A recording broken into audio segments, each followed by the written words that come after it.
کہ भाई अपने नाम पे बिज़नेस ना करना, इसमें तो बड़े मसले हैं। आप अपना अकामा भी रिन्यू नहीं कर सकते हैं, कंपनी अपने नाम पे बनती है, 100% आपकी मलकियत है, तो फिर सऊदी को हमने क्यों रखना है। बिस्मिल्लाहिर्रहमानिर्रहीम, अस्सलाम वालेकुम।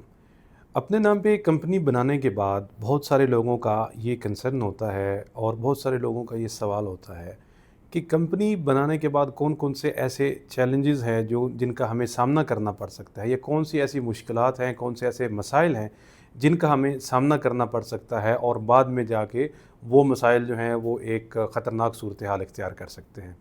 इसके हवाले से बहुत सारी मिसकंसेप्शंस भी मौजूद हैं। बहुत सारे लोगों के पास इन्फॉर्मेशन नहीं होती और अनफॉर्चुनेटली वो पूरी इन्फॉर्मेशन के बजाय आपको मिसगाइड करते हैं, आपको गलत कहानियाँ सुना के कि भाई अपने नाम पे बिज़नेस ना करना, इसमें तो बड़े मसले हैं, कंपनी बन जाएगी तो बाद में ये हो जाएगा, बाद में वो हो जाएगा, ऐसे हो जाएगा, वैसे हो जाएगा। इस वीडियो में मैं आपको चंद एक बेसिक चीज़ें जो हैं उनके हवाले से बताऊंगा कि कंपनी बनाने के बाद आपने क्या करना है, कौन कौन सी ऐसी चीज़ें हैं जिनका आपने ख़ास ख्याल रखना है ताकि आपका सिस्टम एक्टिव रहे और आपके लिए किसी किस्म के मसाइल पैदा ना हो।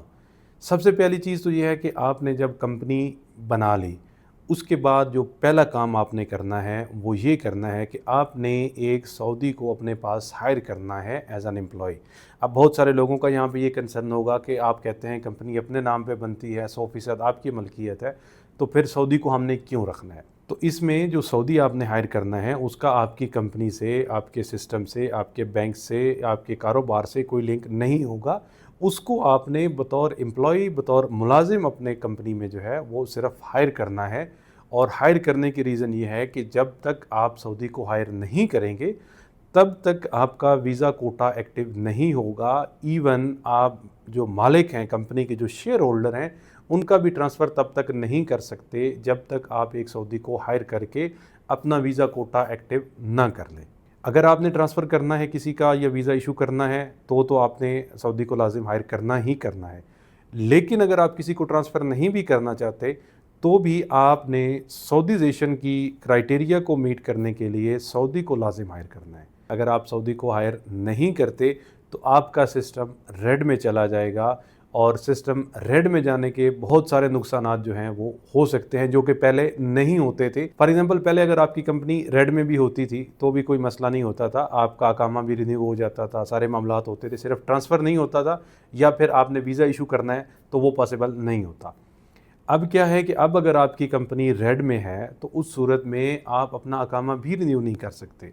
बेशक आप कंपनी के मालिक हैं, आप कंपनी में एम्प्लॉय हैं, आप मैनेजर हैं, कुछ भी हैं, आप अपना अकामा भी रिन्यू नहीं कर सकते। अब दूसरी चीज़ ये है कि पहले की तरह जैसे सऊदी को रखा, उसको निकाल दिया, फिर रखा, फिर निकाल दिया, वो चीज़ आपने नहीं करनी। अब आपने सऊदी भी रख लिया, आपके मामलात सारे ठीक चल रहे हैं, आपने ट्रांसफ़र भी करवा लिया, सब कुछ। अब नेक्स्ट स्टेप जो है कंप्लाइंस का वो ये है कि आपने अपना जो कंप्लाइंस सिस्टम है, जैसे कीवा का है या मुद्दत का है, ये दो चीज़ों का मेनली आपने फोकस रखना है, वो आपने कंप्लीट रखना है। यानी कीवा के अंदर जितना भी स्टाफ है उनकी लोकेशंस ओके होनी चाहिए, उनका जो कॉन्ट्रैक्ट है वो आपके वैलिड होने चाहिए, सबके अकामे वैलिड होने चाहिए। इसी तरह मुद्दत के अंदर आपका जितना भी स्टाफ है, आपने चाहे सऊदी, नॉन सऊदी, उन सब की जो सैलरीज़ हैं वो प्रॉपर थ्रू चैनल पे करनी है, प्रॉपर थ्रू बैंक अकाउंट या थ्रू मुद्दत आपने सैलरीज जो हैं वो पे करनी है। फिर उनका कंप्लायंस जो है हर महीने वो आपने लाजिम करना ही करना है। बेसिकली ये 3-4 चीज़ें हैं जिनका आपने ख्याल रखना है। ये कोई इतनी रॉकेट साइंस नहीं है, कोई इतनी बड़ी चीज़ नहीं है कि जिसकी वजह से आप कहें कि ये तो बड़ा मुश्किल हो गया है, ये तो बड़े मसाइल हो गए हैं। ऐसी कोई चीज़ नहीं है। देखिए, अगर आप कानून को फॉलो करते हैं, जो कंप्लायंस सिस्टम है, जो गवर्नमेंट के रूल रेगुलेशन है, अगर आप उनको फॉलो करते हैं तो आपके लिए कोई मसला नहीं है।